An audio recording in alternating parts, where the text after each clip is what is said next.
ഇതാ നമ്മൾ കാത്തിരുന്ന ആ അത്ഭുതത്തിൻ്റെ വാർത്ത നമ്മെ തേടിയെത്തിയിരിക്കുന്നു. വത്തിക്കാൻ ഔദ്യോഗികമായും ജമലിയിലെ മെഡിക്കൽ ബുള്ളറ്റിനും വ്യക്തമാക്കിയിരിക്കുകയാണ്, ഫ്രാൻസിസ് മാർപ്പാപ്പ തൻ്റെ ചികിത്സയുടെ 38-ാം ദിവസം പിന്നിടുമ്പോൾ ആരോഗ്യവാനായി സൗഖ്യം പ്രാപിച്ച് അത്ഭുതകരമായി സാന്താ മാർത്ത കാസയിലേക്ക് തിരിച്ചു പോകുന്ന വാർത്തയാണ് നമ്മെ തേടിയെത്തിയിരിക്കുന്നത്.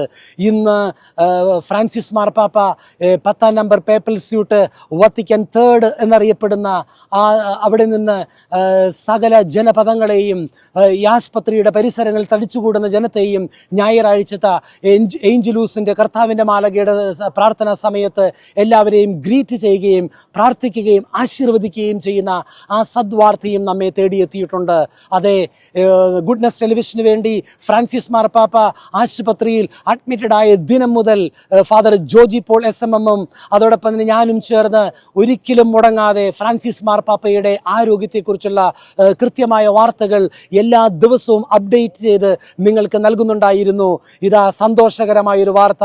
ഇന്നലെ ജമലി ആശുപത്രിയിൽ വന്ന് വാർത്തകൾ നൽകുവാനായിട്ട് ശ്രമിക്കുമ്പോൾ ഒരു പ്രത്യേകമായൊരു പ്രാർത്ഥന ഉയർത്തുകയുണ്ടായി. പരിശുദ്ധ അമ്മയുടെ തിരുനാളിന് മുമ്പ് തന്നെ ഫ്രാൻസിസ് മാർപ്പാപ്പ ജമലി ആശുപത്രിയിൽ നിന്നും ഡിസ്ചാർജ് ആക്കണമേ എന്ന് തന്നെ പറഞ്ഞ് ഫാദർ ജോജി പോളും ഞാനും ദേവാലയത്തിൽ നിന്ന് പ്രാർത്ഥിച്ചത് ഓർക്കുകയാണ്. ഏതായാലും നമുക്ക് നന്ദി പറയാം. നമ്മുടെ പ്രാർത്ഥനകൾ, ലോകം മുഴുവൻ അർപ്പിച്ച ബലികൾ, ഈ പ്രത്യേകിച്ച് ഈ ജോൺ പോൾ രണ്ടാമൻ മാർപ്പാപ്പയുടെ സ്റ്റാച്യൂയുടെ മുമ്പിൽ നിന്നുകൊണ്ട് ഈ വാർത്ത നിങ്ങളോട് പറയുമ്പോൾ ഓർക്കുക, എത്രയോ ജനങ്ങളാണ് ഇവിടെ വന്ന് മെഴുകുതിരികൾ കത്തിച്ച് പ്രാർത്ഥിച്ച് ഫ്രാൻസിസ് മാർപ്പാപ്പയ്ക്ക് വേണ്ടി പ്രാർത്ഥിച്ചത്, കണ്ണുനീരോടുകൂടി പ്രാർത്ഥിച്ചത്. ലോകം മുഴുവനും നിങ്ങൾ ഓരോരുത്തരും ഫ്രാൻസിസ് മാർപ്പാപ്പയ്ക്ക് വേണ്ടി പ്രാർത്ഥിച്ചിരുന്നു. ഫ്രാൻസിസ് മാർപ്പാപ്പയുടെ ആരോഗ്യത്തെക്കുറിച്ചുള്ള അപ്ഡേറ്റ്സ് കേൾക്കുവാൻ വേണ്ടി നിങ്ങൾ ഓരോ ദിവസവും കാത്തിരുന്നു.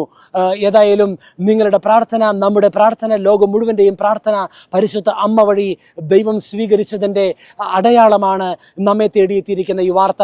നമുക്ക് ദൈവത്തിന് നന്ദി പറയാം, നമുക്ക് സന്തോഷിക്കാം. നമ്മുടെ പരിശുദ്ധ പിതാവ് ഫ്രാൻസിസ് മാർപ്പാപ്പ ചികിത്സയിൽ നിന്നും അത്ഭുതകരമായി സൗഖ്യം പ്രാപിച്ചുകൊണ്ടിരിക്കുന്ന വാർത്ത ഈ ദിവസങ്ങൾ കേട്ടു. ഇപ്പോൾ ഇതാ നമ്മൾ കേൾക്കുന്ന ഈ വാർത്ത, ഫ്രാൻസിസ് മാർപ്പാപ്പ ആശുപത്രിയിൽ നിന്നും നല്ല രീതിയിൽ തന്നെ ആരോഗ്യവാനായി സൗഖ്യം പ്രാപിച്ച് ആശുപത്രിയിൽ നിന്നും മടങ്ങി വരുന്ന ആ നിമിഷങ്ങൾക്കായി നമ്മൾ കാത്തിരിക്കുകയാണ്. ഏതാനും മണിക്കൂറുകൾ കഴിഞ്ഞാൽ നമ്മൾക്ക് ആ വാർത്ത കാണുവാൻ സാധിക്കും. നമുക്ക് പ്രാർത്ഥനയോടുകൂടി തന്നെ കാത്തിരിക്കാം. ഫ്രാൻസിസ് മാർപ്പാപ്പ 38-ാം ദിനമായി ഇന്ന് നമുക്ക് നൽകാനിരിക്കുന്ന ആ ആശീർവാദത്തെ ഏറ്റവും പ്രാർത്ഥനയോടുകൂടി തന്നെ നമുക്ക് സ്വീകരിക്കാം. ലോകം മുഴുവനും പ്രാർത്ഥിച്ച സകല ദൈവമക്കളോടും ചേർന്ന് ഞങ്ങളും ദൈവത്തിന് നന്ദി പറയുകയാണ്.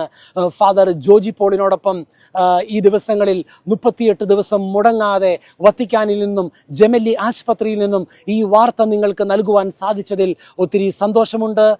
ഏതായാലും ഇവിടെ ഫ്രാൻസിസ് മാർപ്പാപ്പ അഡ്മിറ്റഡായ വാർത്ത അറിഞ്ഞ ആ ദിവസം തന്നെ ഇവിടെ BBC-യും സ്കൈ ന്യൂസും റായ് ന്യൂസും അതോടൊപ്പം തന്നെ മറ്റ് വാർത്താ മാധ്യമങ്ങളും മുടങ്ങാതെ തന്നെ ഇവിടെ ഉണ്ടായിരുന്നു.